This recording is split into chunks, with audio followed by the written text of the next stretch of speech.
Assalamualaikum, welcome to Afra's Food Channel. அஸ்ஸலாமு இன்றைக்கி நம்ம சேனலில் வாட்டர்மெலனோட தோலை வச்சு ஒரு சூப்பரான அல்வா எப்படி செய்யுதுன்னு பார்க்க வாங்க. இந்த சம்மர் சீசனில் கண்டிப்பாக வாட்டர்மெலன் வாங்காமல் யாரும் இருக்க மாட்டோம்.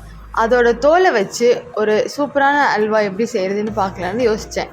அதனால் ட்ரை பண்ணால் it came out very well. வாட்டர்மெலனோட எல்லா பல்ப்பையும் நம்ம ஃபஸ்ட்டு ரிமூவ் பண்ணிக்கலாம்.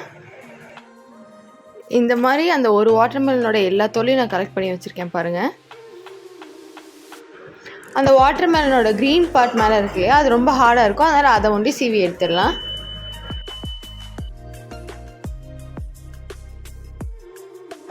அவ்வளோதாங்க. இதே மாதிரி நம்ம எல்லா பீசஸையும் க்ளீன் பண்ணி எடுத்துக்கலாம்.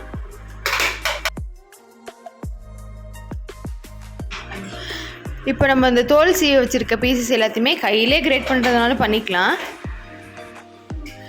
நான் இங்கே ப்ரீத்தியோட சிப் அண்ட் சாலட் மேக்கர் வச்சுருக்கேன். அதுலேயே நான் எல்லாத்தையும் கிரேட் பண்ணி எடுத்துக்கிறேன்.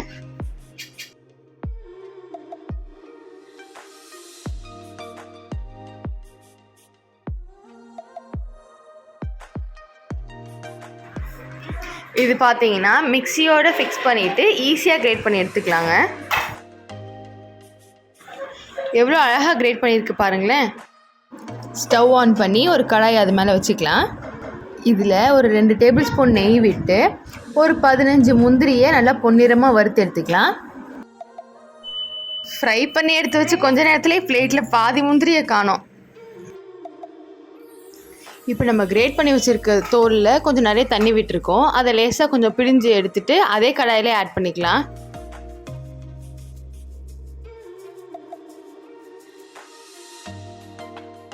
அதோட பச்சை வாசனை போகிற வரைக்கும் நல்லா சாட்டே பண்ணிக்கோங்க. இதில் கொஞ்சமாக நான் பட்டர்ஸ்காட்ச் எசன்ஸ் ஆட் பண்ணியிருக்கேன். எனக்கு அது பிடிக்கும். இது ஆப்ஷனல் தான். நீங்கள் வேணால் கார்டமம் பவுடர் கூட ஆட் பண்ணிக்கலாம். ஒரு பிஞ்ச் உப்பு ஆட் பண்ணிவிட்டு ஒரு கப் சர்க்கரை ஆட் பண்ணிக்கலாம். அந்த உப்பு ஆட் பண்ணும்போது ஸ்வீட்டோட டேஸ்ட்டை இன்னும் கொஞ்சம் நல்லா என்ஹான்ஸ் பண்ணி கொடுக்கும். அல்வாவோட ஃபைனல் ஸ்டேஜ் வந்துருச்சு. எப்பயும் போல் கடைசியாக ஒரு டேபிள் ஸ்பூன் நெய் விட்டு கிளறி எடுத்துக்கலாம். ஃப்ரை பண்ணி வச்சுருக்க கேஷ்யூஸை இப்போ நம்ம இதில் ஆட் பண்ணிக்கலாங்க. சூப்பரான வாட்டர்மெலன் ட்ரிண்ட் அல்வா ரெடி. இதை ஒரு பவுலில் அழகாக சர்வ் பண்ணிக்கலாம். பார்க்கவே டெம்ப்டிங்காக இருக்குது. டேஸ்ட் வைஸும் ரொம்ப சூப்பராக இருந்துச்சுங்க.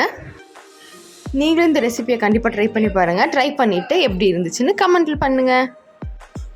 இந்த வீடியோ உங்களுக்கு பிடிச்சிருந்துச்சுன்னா லைக் பண்ணுங்கள், ஷேர் பண்ணுங்கள். இது வரைக்கும் நீங்கள் அஃப்ராஸ் ஃபுட் சேனலை சப்ஸ்கிரைப் பண்ணலைன்னா சப்ஸ்கிரைப் பண்ணிக்கோங்க. பக்கத்துலேயே இருக்க பெல் ஐக்கானை ப்ரெஸ் பண்ணிடுங்க. ஜஸாகுல்லாஹு ஹைர்.